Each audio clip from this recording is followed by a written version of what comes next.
Welcome to the Singapore Writers Festival virtual book launch. I'm your host, Mary Yap Swedio. Today, we showcase Rosie Wee's debut novel, The Heart Remembers. It's my pleasure to introduce the author, Rosie Wee, two of her readers, Tan Suyin and Pauline Ong.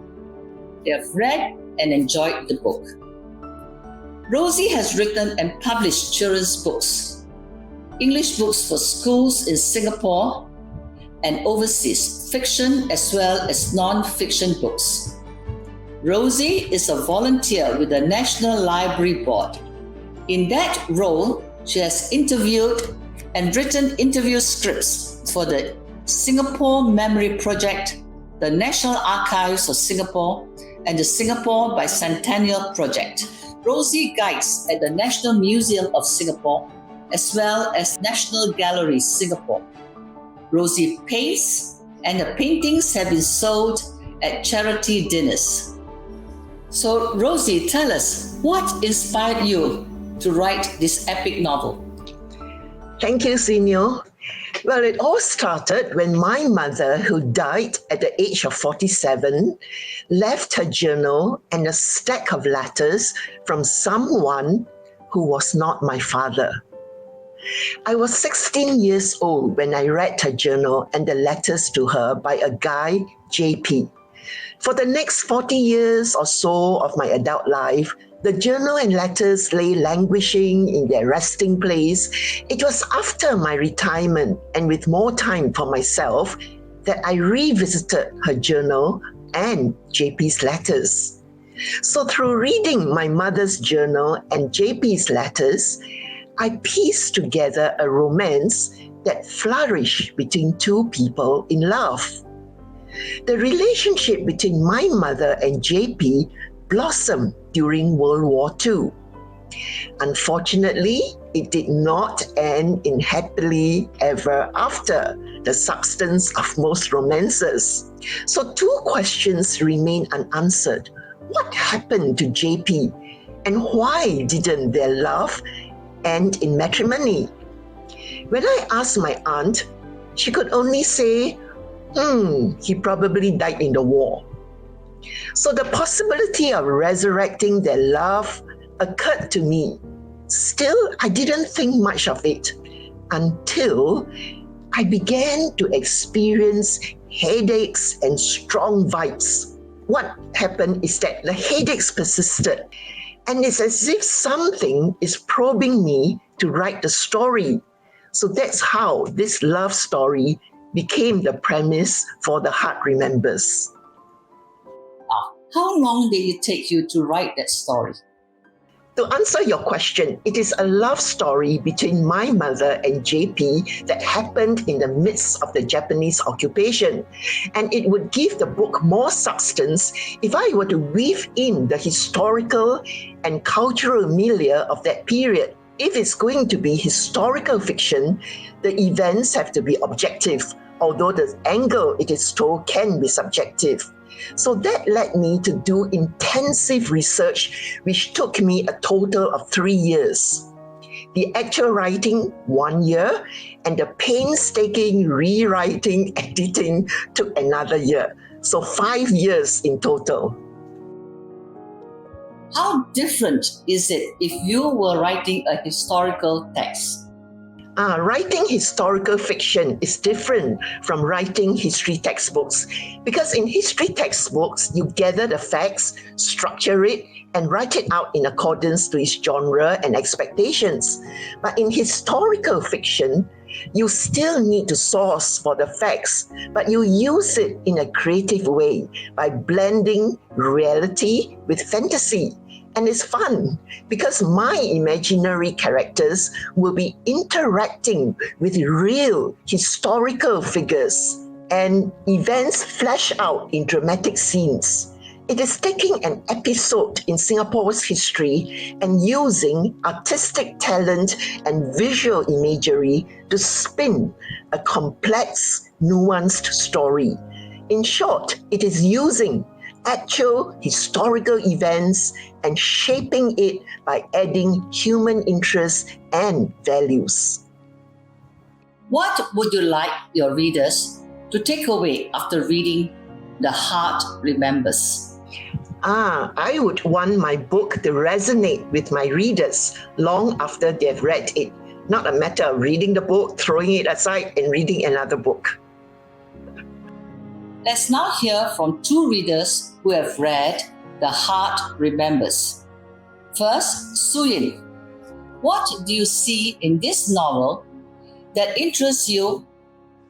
The Heart Remembers is an elegantly written novel which treats the reader to a gentle romance in the midst of strife, be it details of the war, details of a love scene, of family strife, and some parts of which can actually make you cry. She has a very interesting style of narration, blending the omniscient narrator with a series of oral interviews between two of the characters, Jeanette and Min Joon. And just when the things get serious, she will throw in comic relief. The familiar places and food in a bygone era, as well as the uniquely Singaporean dialogue, will resonate with the locals and intrigue the foreigners. As for the language, the blending of poetry and prose is a treat to experience. It is the Singapore story replete with sight, sound, smell, touch, and taste. Suyin, would you like to read an excerpt from the novel? Sure.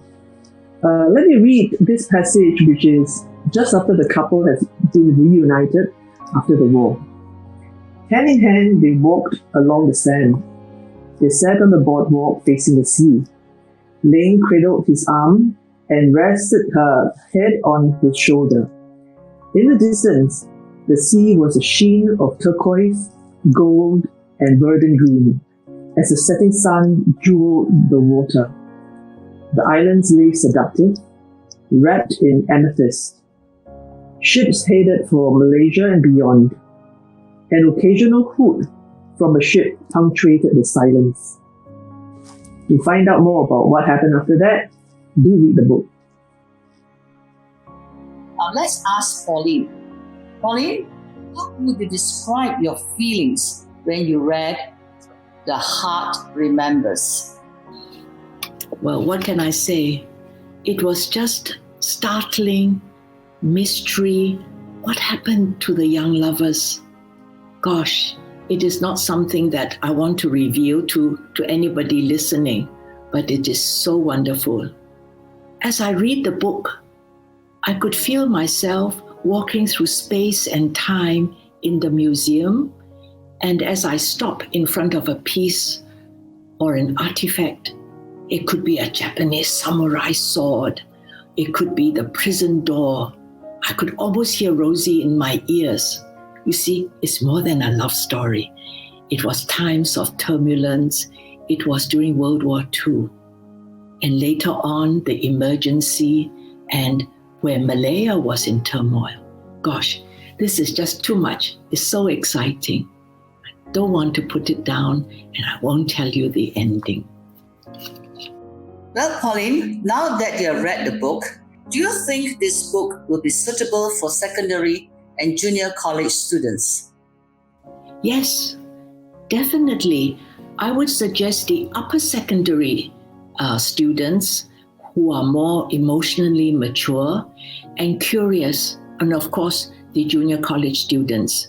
Curious because they would have been told the history of Malaya, of Singapore, of the wars, and yet do you want them to walk through the museum? Not always they would want to, so they may have been brought through once, but then later on, if they ever hold, and they should hold this book in their hand, well, they actually would have got hours and hours of tours, like walking through the museum.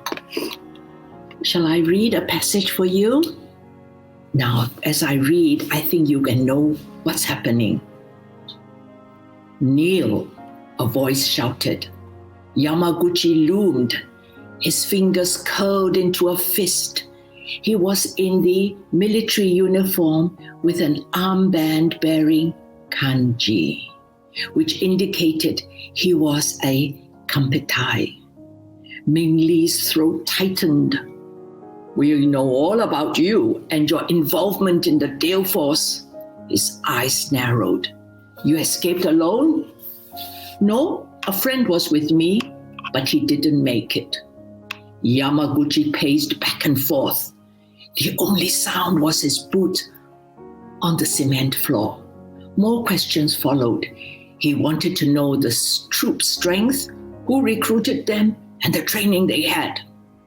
Mingli thought, they won't let me live, no matter what I tell them, or so I might well let them finish me off. What do you take me for, General? You expect my superiors to share information with me, a mere recruit? For this he got a tight slap. The minutes that remained on his life ticked away. Anytime now they're going to put a bullet in my head. An imaginary noose tightened before him. God, give me a painless death. He bit his torn lower lip to starve off the pain. He had seen bodies stripped and mutilated, bodies writhing, breaking into spasms till stilled. Prisoners have been used as live targets for bayonet practice. Their ingenuity were endless. A funeral shroud enveloped the air. Thank you, Pauline. Well, you have heard from the author, Rosie Wee. So get your copy now, and you can be assured of an enjoyable read. The book is available at the Festival Bookshop, as well as from Rosie and from the publisher Candid Creation Publishing. Thank you. Have a good day.